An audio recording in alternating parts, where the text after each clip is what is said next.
Hello friends, welcome to Hariti study hub. तो आज का जो हमारा टॉपिक है वो है कि कैसे हमने जो है डेटा को इंसर्ट करना है माइक्रोसॉफ्ट के एसएस के डेटाबेस के अंदर अपने ASP.NET के पेज के थ्रू। तो मेरा जो प्रोजेक्ट है या आज की एग्ज़ाम्पल है उसके हेडिंग से आपको पता चल ही गया है कि आज की हमारी जो वर्किंग है प्रोजेक्ट की वो क्या है कि हमने डेटा जो है इंसर्ट करना है। और हमारे पास जो डेटाबेस अवेलेबल है वो है माइक्रोसॉफ्ट एसेस के अंदर। तो जो मैंने लैंग्वेज यूज़ की है वो है ASP.NET। तो बैकएंड पे जो कोडिंग होगी वो होगी C# के अंदर। तो इसके अंदर मैंने फॉर्म व्यू और ग्रिड व्यू को डिस्प्ले करवाने के लिए डेटा, और फॉर्म व्यू ऐसा कंट्रोल है जिसके थ्रू आप डेटा को इंसर्ट कर सकते हैं और आपको डिज़ाइनिंग भी नहीं करनी पड़ेगी, डिज़ाइनिंग ऑटोमेटिकली हो जाएगी। तो इस तरह की एग्ज़ाम्पल है आज की हमारी। तो ये एक रनिंग प्रोजेक्ट है। पहले मैं आपको इसकी वर्किंग बता देता हूँ और फिर बताऊँगा कि कितने इजी वे के साथ जो है आप इंसर्शन वाला ऑपरेशन जो है परफॉर्म कर सकते हैं। तो ये मेरे पास एक फॉर्म व्यू कंट्रोल है और ये जो है ग्रिड व्यू कंट्रोल है। तो चलिए कोई डेटा इंसर्ट करके देख लेते हैं।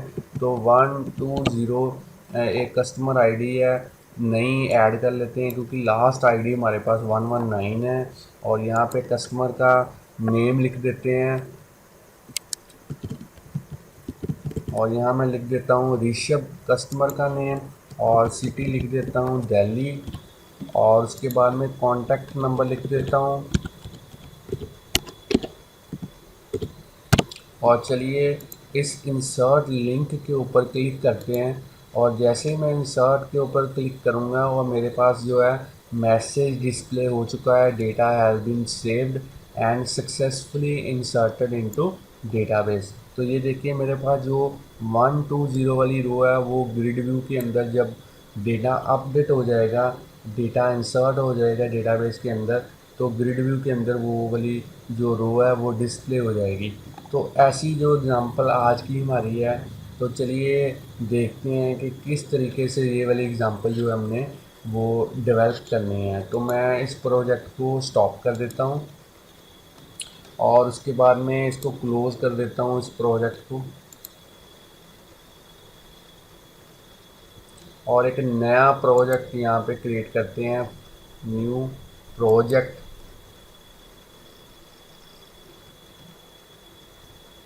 और यहाँ पे आप लोकेशन दे सकते हैं प्रोजेक्ट की, और यहाँ पे मैं फ़ोल्डर का नेम चेंज कर देता हूँ और फोल्डर का नेम लिख देता हूँ इंसर्ट डेटा इनटू असेस। और यहाँ पे भी नेम लिख देता हूँ इंसर्ट डेटा इनटू असेस। तो हमने जो एप्लीकेशन क्रिएट करनी है वो करनी है वेब एप्लीकेशन। आप चाहें तो ASP.NET वेब एप्लीकेशन भी कर सकते हैं और ASP.NET एम्प्टी वेब एप्लीकेशन भी यूज़ कर सकते हैं। यहाँ से आपने जो है वेब सेलेक्ट करना है और यहाँ से आप दो ऑप्शन में से कोई भी ऑप्शन एक सिलेक्ट कर सकते हैं। चलिए मैं एम्प्टी वेब एप्लीकेशन कर देता हूँ और इसको ओके कर देता हूँ।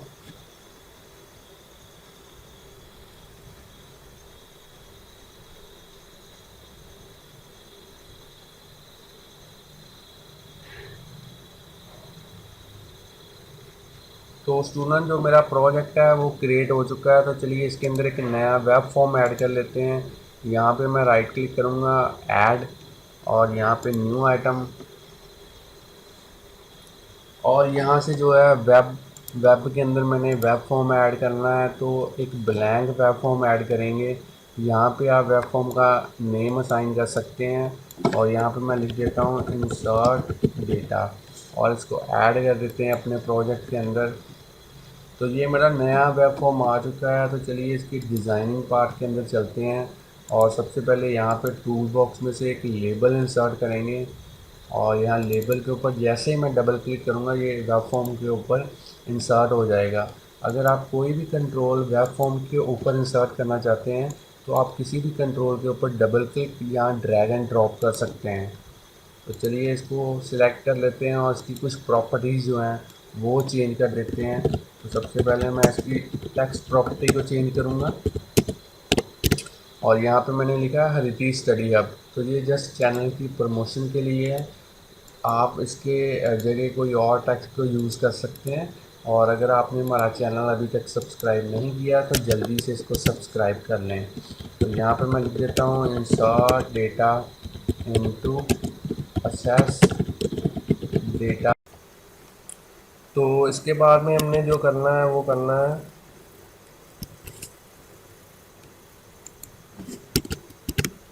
टूल बॉक्स में से एक कंट्रोल को यूज़ करेंगे जिसका नेम है फॉर्म व्यू कंट्रोल। तो इसको इंसर्ट कर लेते हैं अपने वेब फॉर्म के ऊपर। अब हमने जो है एक लेबल को यूज़ करना है, तो वो यूज़ कर लेते हैं लेबल। तो लेबल के बाद हमने यूज़ करना है एक ग्रिड व्यू डेटा को डिस्प्ले करवाने के लिए, तो उसको इंसर्ट कर देते हैं ग्रिड व्यू को। अब हमने जो यूज़ करना है वो करना है असेस के डेटाबेस के साथ कनेक्टिविटी करवाने के लिए। तो असेस के साथ डेटाबेस के साथ कनेक्टिविटी करवाने के लिए जो कंट्रोल है वो है असेस डेटा सोर्स। इसको भी इंसर्ट कर देते हैं। अब मैं आपको दिखा देता हूँ कि जो डेटाबेस मैंने यूज़ किया है वो किस तरीके का है। तो वो डेटाबेस मैंने ऑलरेडी क्रिएट करके रखा हुआ है। तो वो डेटाबेस जो है एम एस एस के अंदर क्रिएट किया हुआ है। तो इसको मैं ओपन करके दिखा देता हूँ किस तरीके का डेटाबेस है और टेबल क्या है और उसके अंदर कॉलम्स कौन से यूज़ करने हैं आपने। तो मेरे जो डेटाबेस का नेम था वो था कस्टमर डेटाबेस। जो टेबल मैंने यूज़ किया है उसका नेम है कस्टमर डिटेल। तो इसके डिज़ाइन पार्ट के अंदर मैं दिखा देता हूँ कितने कॉलम मैंने यूज़ किए हैं। तो 4 कॉलम्स हैं, एक है कस्टमर आईडी, एक है कस्टमर नेम, एक है सिटी और एक है कॉन्टैक्ट। तो जो कस्टमर आईडी है उसको मैंने जो है प्राइमरी की सेट किया हुआ है। तो इसके अंदर जो डेटा ऑलरेडी मैंने एंटर कर रखा है वो भी आपको दिखा देता हूँ। तो ये सारा डेटा जो है ऑलरेडी एंटर कर रखा हुआ है अपने टेबल के अंदर जो मैंने एम एस असेस के अंदर क्रिएट किया है। तो चलिए इसको क्लोज़ कर देते हैं। तो इस डेटाबेस को यूज़ करने के लिए इसको हमें अपने प्रोजेक्ट के अंदर ऐड करना पड़ेगा। तो चलिए इसको सॉल्यूशन के अंदर चलते हैं और राइट क्लिक करते हैं ऐड और यहाँ से एग्जिस्टिंग आइटम। और अब हम उस जो डेटाबेस हमने असेस के अंदर क्रिएट किया है उसको ब्राउज़ करेंगे और उसको ऐड कर देंगे अपने प्रोजेक्ट के अंदर।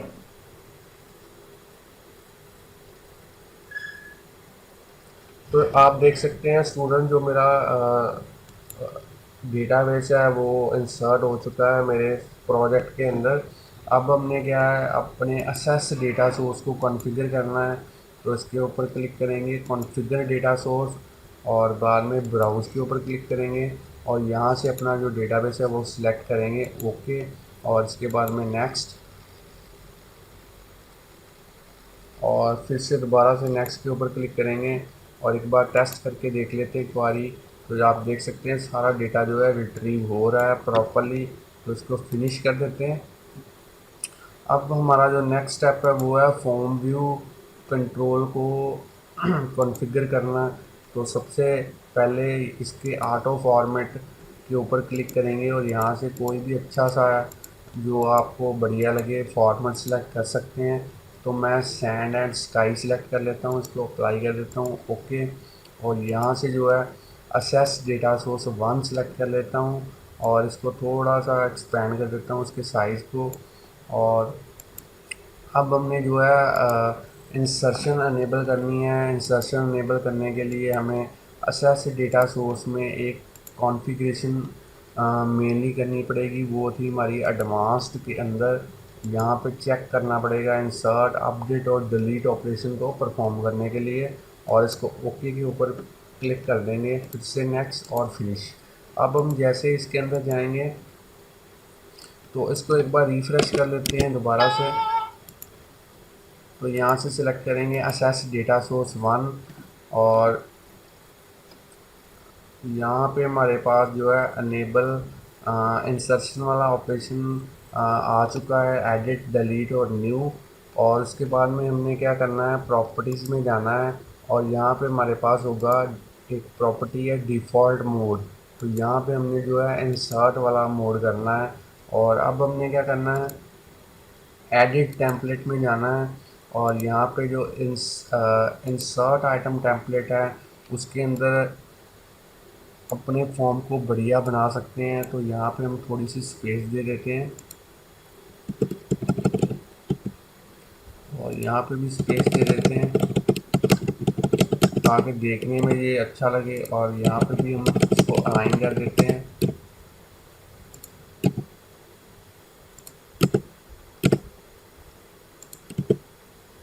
और यहाँ पे एंटर कर देते हैं।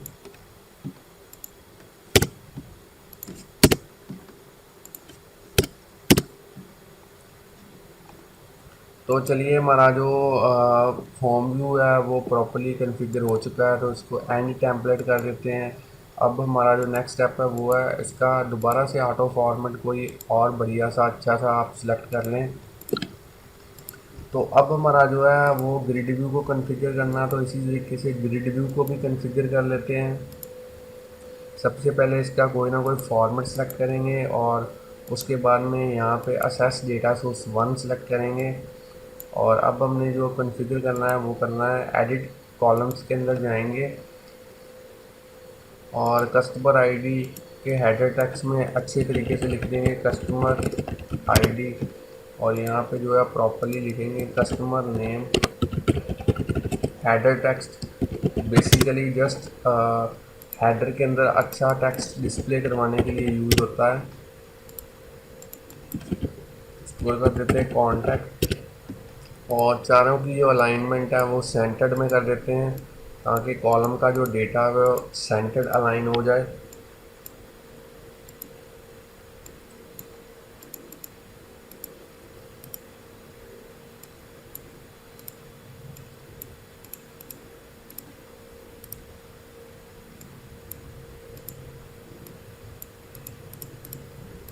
तो ये हमारा जो है कॉन्फ़िगर हो चुका है ग्रिड व्यू, तो इसको ओके कर देते हैं। तो चलिए, अब जो अगला स्टेप है वो है इसको सिलेक्ट करेंगे फॉर्म व्यू को, इसकी प्रॉपर्टीज़ के अंदर जाएंगे और यहाँ पे क्लिक करेंगे इवेंट्स के ऊपर और इवेंट यूज़ करेंगे इन आइटम इंसर्टेड। तो जैसे आइटम इंसर्ट हो जाए तो उसके बाद में लेबल को अपडेट कर देंगे, लेबल टू डॉट टेक्स्ट और यहाँ पे लिखेंगे data has been update saved and inserted into database successfully. तो ये मैसेज तब डिस्प्ले होगा जब हमारा डेटा जो है फॉर्म व्यू के थ्रू जो इंसर्ट हो जाएगा डेटाबेस के अंदर। तो अपने ग्रिड व्यू को भी हम अपडेट कर देंगे एक बार ताकि जो डेटा हमारा नया सेव हुआ है वो भी डेटा हमारे ग्रिड व्यू के अंदर डिस्प्ले हो जाए। तो चलिए, हमारा जो प्रोजेक्ट है वो रेडी है, एग्जांपल रेडी है, तो इसको एक बार रन करके देख लेते हैं।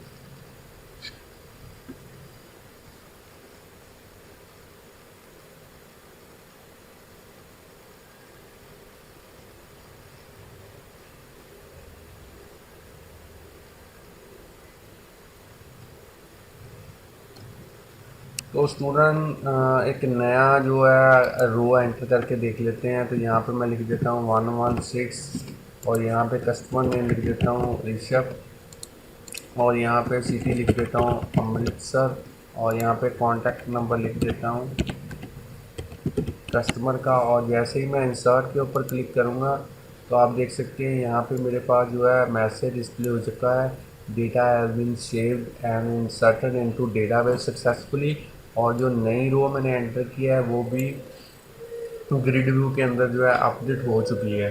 तो इस तरीके से आप बड़े ही इजी वे के साथ जो डेटा है वो इंसर्ट कर सकते हैं अपने असेस के डेटाबेस के साथ with the help of form view and